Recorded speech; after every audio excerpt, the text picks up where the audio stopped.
So there's this joke I often hear, and it bothers me, not because I'm offended by the joke itself. I'm offended at the fact that the joke is just laughably false.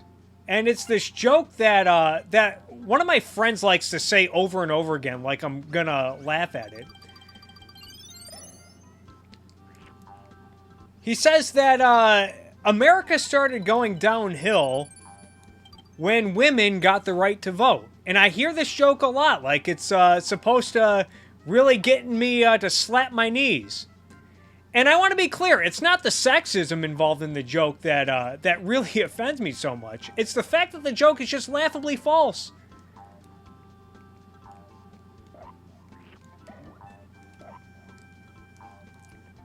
So think about it.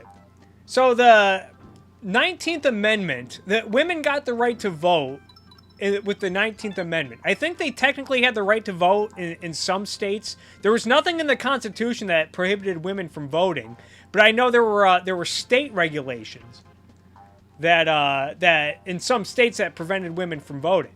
So the 19th Amendment was a big deal. So okay, 19th Amendment was passed and everything went downhill. That's what happened. According to these knuckleheads. Keep in mind that the Federal Reserve was established prior to the 19th Amendment. This was, the Federal Reserve was established by politicians who were voted in by primarily men. Heck, what about Prohibition? That happened with the 18th Amendment of the United States Constitution, right before the 19th. So was it women that were voting away the right to consume alcoholic beverages?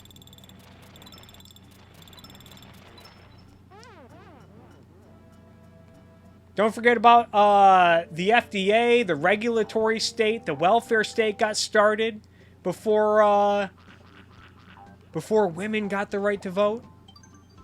Sherman Antitrust, that was passed by John Sherman, a man, a Republican man, John Sherman. That frickin' shy guy. Cock blocking me from my babe. Okay, that came out wrong. Anyway.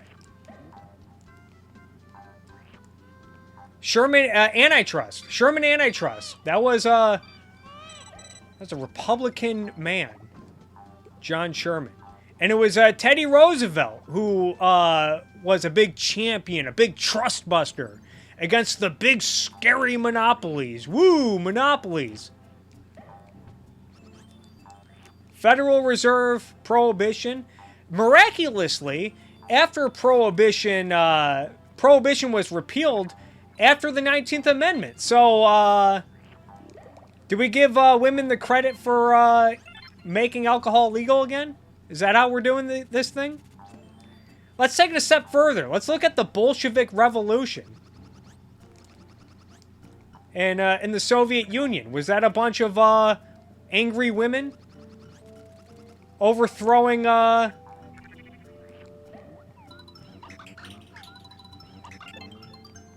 yeah. Overthrowing the Tsarist monarchy, which probably should have been overthrown and established capitalism, but either way, it was what came afterward, which was really bad. The Bolshevik Revolution. That was all dudes, wasn't it? Leon Trotsky, Vladimir Lenin, Joseph Stalin. And who were they inspired by? They were inspired by a man named Karl Marx, a philosopher, a male philosopher who wrote Communist Manifesto. Marxism was created by a man. Now, what's the antidote to Marxism? Who's the greatest champion of laissez-faire free market capitalism? Oh yeah, it's a woman by the name of Ayn Rand.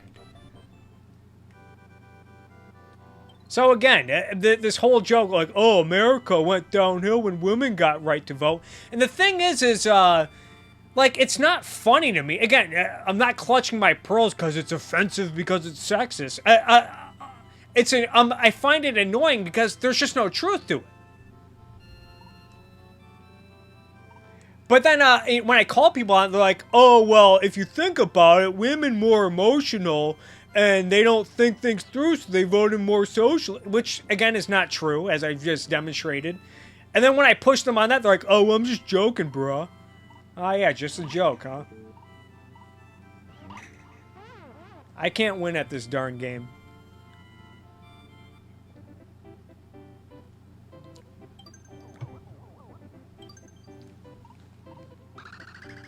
Touch fuzzy, get dizzy.